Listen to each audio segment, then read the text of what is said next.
UFC Fight Night Vegas 27, Font versus Garbrandt takes place this weekend, and I'm going to go through the entire card, starting with the early prelims, ending with the main event, giving my prediction and breakdown for every single fight on the card, starting with the early prelim opener of Stephanie Egger versus Sarah Alpar now. My prediction for this fight is that it will be an absolute embarrassment to mixed martial arts. Neither girl really knows what they're doing with their limbs whatsoever. It looks like they're blind in the cage. I've never seen more disgraceful fighters in my life. I looked at both of their previous fights. Neither of them looked too good. Sarah Alpar's the younger girl. She's got more experience.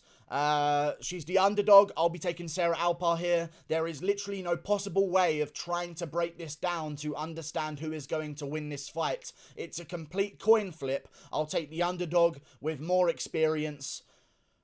And that's what we're going to have to do for that one. Sarah Alpar, younger girl, maybe a little bit more committed to her career. Stephanie Egger, 32, soon to go through menopause. I'm going to go with Sarah Alpar getting it done by decision in a very lackluster embarrassment to mixed martial arts. Moving on up the card, Rafael Alves versus Damir Ismagulov. I'm going to be going with Damir Ismagulov, the return of Damir himself. The man who went missing long ago has finally decided to make his return. I remember looking at this guy and thinking he might go on to become the lightweight world champion. Maybe it's too late now, but the guy still has a really good, impressive streak going right now. He was 5-1, and he's been on a streak since then, and now he's 22-1, facing off against Rafael Alves, who won his fight on the Contender Series. A little bit of an older guy, got to his career a little bit later, had some losses early on that really did hold him back, but recently he's beat some decent opponents. But I've investigated these decent opponents, and they've fought absolute cans in their career to get their good records. In Alejandro Flores in Felipe Douglas and Bibit Nazarov. Both have fought very lackluster opponents to get their good records, which make Rafael Alves look really good. I know how good the opponents that Damir Ismagulov has taken on. Thiago Moises, he's gone on to do really well in the lightweight division right now. Either way, maybe he didn't beat Bobby Green, but he's on a win streak right now in the division. Recently beat Alexander Hernandez. Yoel Alvarez also doing very well for himself. 15-1 guide, making a streak in his own division. Very nice indeed. Damir Ismagulov is an extremely underrated fighter in my opinion. And Yoel Alvarez has gone on to beat some really good opponents in Alexander Yakovlev, beats him pretty quickly in the first round. Joe Duffy beats him pretty quickly in the first round as well. Had a trouble making weight recently, and he did miss weight for those fights in Yoel Alvarez in the lightweight division, but I still feel as though Damir Ismagulov is a very good contender. I just would love to know why he was off for so long. That's the bit that worries me. If he has taken a deciding, like, let's say he made a decision that he doesn't really want to pursue this anymore, that's a worry. I guess we're going to have to find that out. I just can't see a way that Alves is going to beat Damir Ismagulov. It's not like he's got thunderous power in his hands for me to pick him to get a KO in the first round. I'll go with Damir Ismagulov, unanimous decision, 30-27, outstriking Rafael Alves every single round and keeping the fight standing. Moving on up the card, Yancy Medieros versus Damir Hadzovic. I'm going to go with Yancy Medieros here. He is an underdog. I'm going to take him here. Damir Hadzovic has just never, ever impressed me with any of his performances. I know there was a moment in his career when he had a couple of wins in a row. You look at some of those wins now. Nick Hine by split decision. Arguably, maybe he didn't even win that one. Paulo Reyes, who was 8-4 at the time. Marcin Held.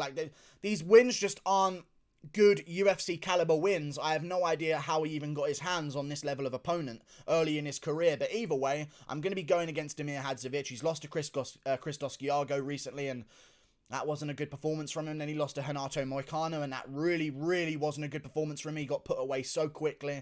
I think Yancy Medeiros' losses aren't looking that bad in hindsight. Maybe the Donald Cerrone one is not the best one to look back on, to be honest with you, but the Gregor Gillespie loss, he lasted to the second round. He actually lasted longer than Diego Ferreira against Gregor Gillespie. Maybe he didn't win the first round, but then again, he didn't hit Gregor Gillespie in the back of the head like Diego Ferreira. Either way, showed good takedown defense there. Granby rolling all over the place. Made Gillespie work for it. Either way, he lost. Oh well. Lando Venata as well. Not a bad loss. Lando's now gone on to do pretty well in the featherweight division. And he actually made that fight reasonably competitive with Lando Venata as well. I'm going to go with Yancy Medeiros here over Damir Hadzovic.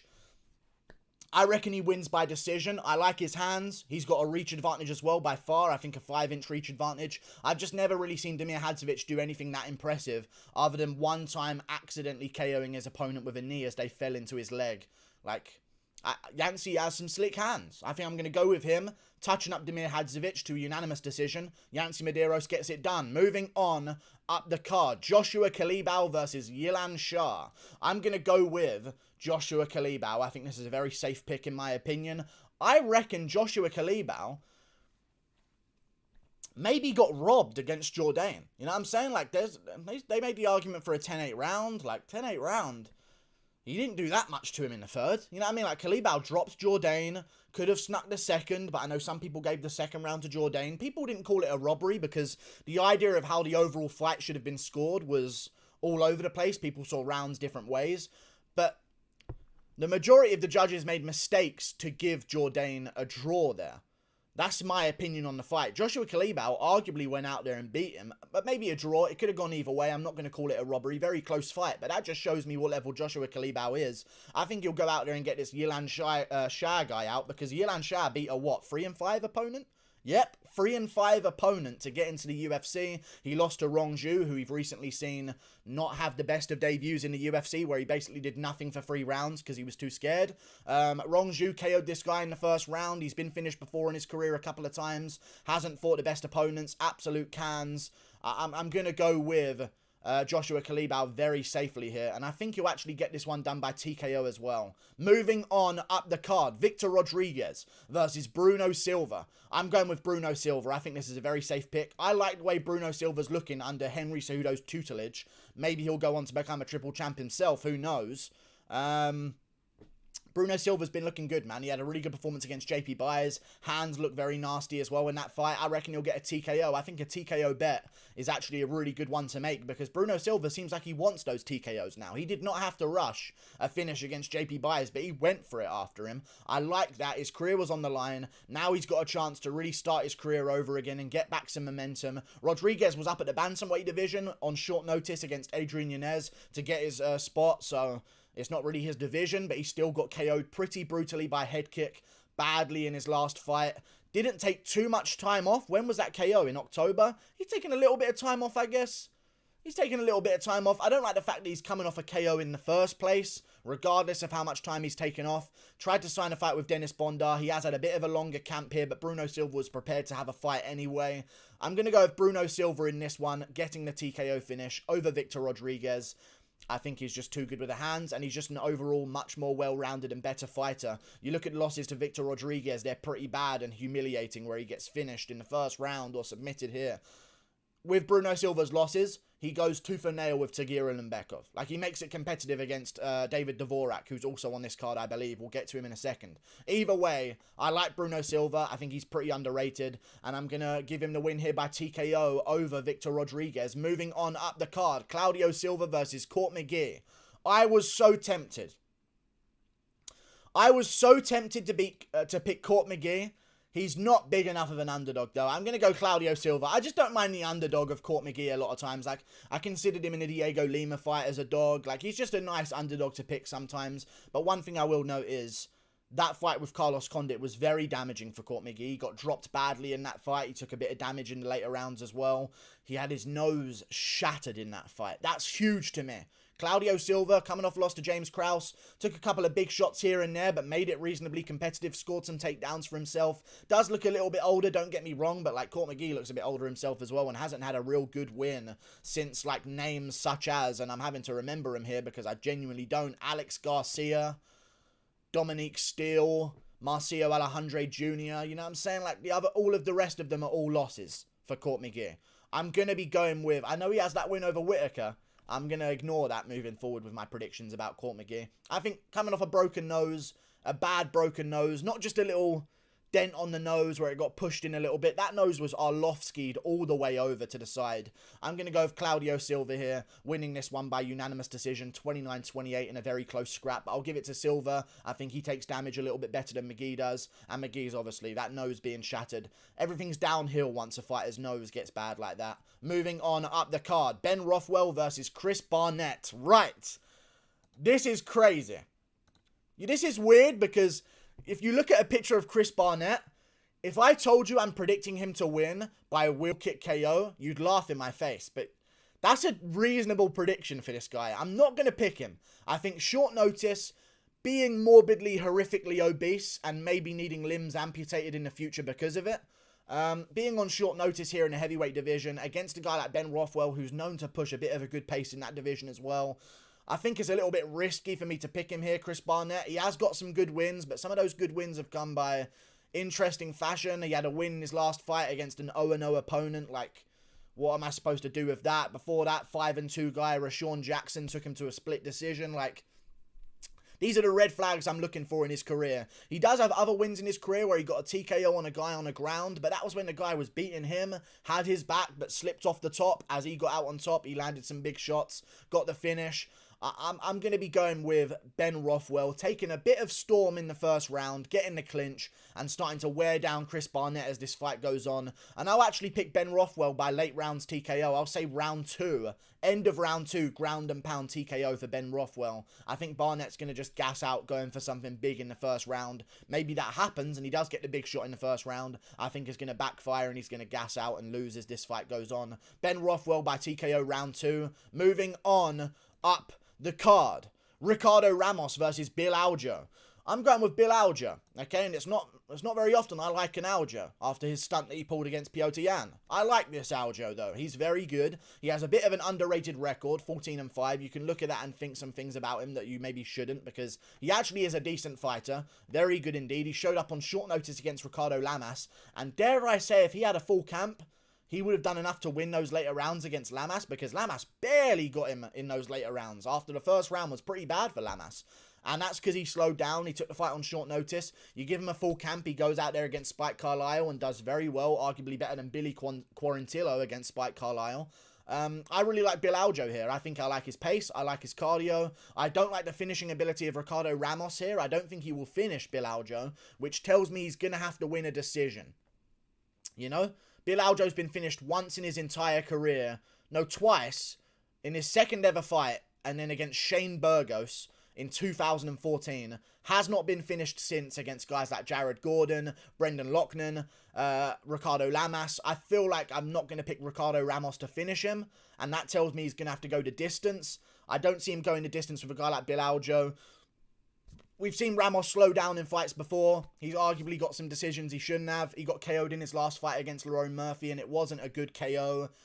I mean, it was a good KO for Lerone Murphy, but it wasn't... There are KOs, like Impa Kasanganese against Buckley, where it's like, okay, you can get KO'd to that. You know what I mean? Like, I don't mind, you'll bounce back. And he did. Ricardo Ramos, the way he got KO'd against Lerone Murphy, it was a chin issue, in my opinion. Like, the punches Lerone Murphy hit him with... You're at featherweight, man. Those should not be KOing you, in my opinion. That's risky to me. I think he's going to be a little bit hesitant coming off a KO loss. Not going to want to go for the finish the way he usually does. And I think Algeo's going to outpace him to a 29-28 unanimous decision in the later 2 rounds. I'll go with Bill Algeo by decision. Moving on up the card to the main card. Jack Hermansson versus Edmen Shahbazyan is for some reason not the co-main event and is actually opening up the main card, very strangely. I guess they're looking for the European audience here in the earlier part of the day. All good. Jack Hermansson versus Edmen Shahbazyan. I know maybe he's improved his head movement on the time off. I'm going to have to go with Jack Hermansson, man. Watching what he did against Marvin Vettori. He didn't get out grappled. I mean, there were some situations where Vettori shut down the grappling of Hermansson, but Hermansson was doing really good on the feet in that fight. He had a broken foot in that fight. He had a broken orbital bone in that fight, apparently, as well, according to him. I know he had a broken foot going into that fight, which is extremely impressive to go 5 rounds with Marvin Vettori. I don't see Shahbazyan finishing him in the first round. Hermansson has had some chin issues in the past, but he's not one of those guys that just goes down and out like Brad Tavares. Tavares has these moments where he gets hit, where it's just over for him. Hermansson's brain seems to keep him alive to get TKO'd where he's shelling up and covering up, but usually he recovers and tries to go for something, and I don't see Shahbazyan finishing him in the first round. Hermansson's survivability is something I respect him for. He survived through broken ribs in his fights and still came back to win by TKO. I think Hermansson's going to get this one done. I'll say second round submission, rear naked choke, late second round for Jack Hermansson. I just don't trust the cardio or the grappling of Edmen Shahbazyan, and I don't know what he's going to do to fix it. What can you do to fix it? Like, if you're training as hard as you can and you're in your prime and you don't have enough cardio, Is it like, oh, I should have been running? Like, that should be something already in your training. You should already be able to go 3 hard rounds. You shouldn't get to the rankings of the middleweight division and realize, oh, I need cardio. Jack Hermansson's got this one, in my opinion. I'll say 2nd round submission, rear naked choke. I reckon he's got this one in the bag. Moving on up the card, David Dvorak versus Raulian Paiva. I'm going with David Dvorak, and this is another one that I'm pretty confident on, in all honesty. I like David Dvorak. I like Raulian Paiva, but listen, they're both on win streaks, but only one of them's on a win streak. You know what I'm saying? Raulian Paiva has had some questionable decisions. Yeah, he beat Mark De La Rosa. Good job you beat Mark De La Rosa. He didn't beat Zhalgas Magulov. You know what I'm saying? And Zhalgas is an older man. It's all good, though. He just didn't beat Zhalgas Magulov, in my opinion. I'm not going to base my fight around that, but either way, I like Raulian Paiva's chances maybe early to get something done, but for me to pick that, I'd have to say that David Dvorak is a chinny guy, which I just don't believe. I mean, he's never been KO'd in his entire career. He's been taken to a decision 3 times. I haven't really seen a weakness in his chin at all, where he's been wobbled badly or really badly hurt against a cage. I think he takes shots very well. And I think David Dvorak's just a very smart, methodical fighter. He's a pro chess player before he was a MMA fighter, so that tells you that he's not all mush up there in the brain. He's got some IQ, and you can see that in his fights, man. He really does put a clinic on these fighters. I'm going to go 29-28, David Dvorak. 2nd and 3rd round. Paiva usually starts to slow down in those rounds anyway. David Dvorak usually picks it up in those rounds, and often the 3rd round is his best round of the fight. I'll go with David Dvorak, 29-28, unanimous decision. 2nd 2 rounds. Raulian Paiva starts to slow after a big exchange or 2 in the 1st, and Dvorak gets it done by unanimous decision. Moving on up the card, Felicia Spencer versus Norma Dumont. Women's featherweight still around. This one's for a title shot, I guess. What a disgrace of a sport. It's all good, though. They're hot. I'm going to go Felicia Spencer. I think she'll get this one done by 1st round submission. I'll say Norma Dumont, really small girl. Not a women's featherweight. She's a women's featherweight, but if you're taking away arse fat, then she's not really. She's probably the frame of a strawweight. That cake behind her is what takes her to the featherweight division. She's a bantamweight. There's no women's featherweights. It's a disgrace of a division. It should not fucking exist. Felicia Spencer needs to trim off a bit of that belly fat and come down to bantamweight herself, so we can finally get rid of that fake division that's giving Nunes free legacy for doing fucking nothing but be absolute cans. Felicia Spencer will win this fight by submission in the 1st round. Norma Dumont's going to get taken down. Felicia Spencer's too big for her, too strong, and Norma Dumont's taking it on short notice. I'll go Spencer 1st round, rear naked choke. No, I'll go arm triangle. I'll go bully technique. Arm triangle, Felicia Spencer. Moving on up the card. Justin Tafa versus Jared Vanderaa. Now, I'm going to go with Justin Tafa here. Jared Vanderaa is not very good. I think that's something that we need to come to terms with now. We've seen a couple of his fights in the UFC so far. Although he's bigger than Justin Tafa, and he does have a bit of a reach advantage, and he does have a pretty decent win over Harry Hunsucker by KO in the 1st.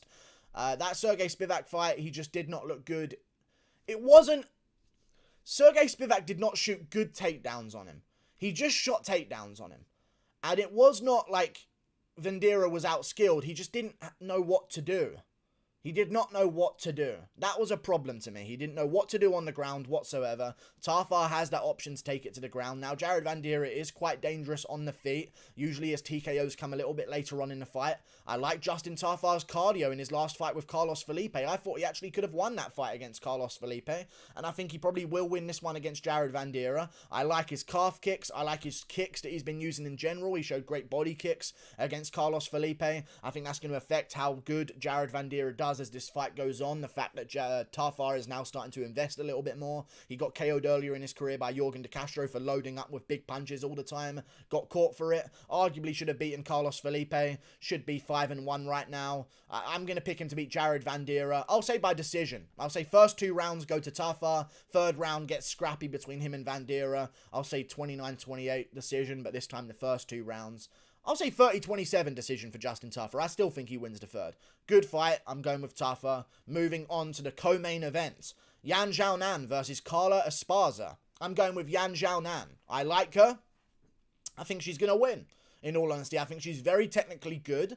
Very, very technically good. Don't see finishing ability from Carla Esparza. I think if she's going to win, it's going to be by grounding Xiaonan for the distance, taking her down over and over again, getting on top, not doing too much damage, but you don't have to do damage in women's MMA. You just have to be on top and you'll get points for it. It's different than men's MMA. The scoring is completely different, which we found out over the past few months. Xiaonan, very good.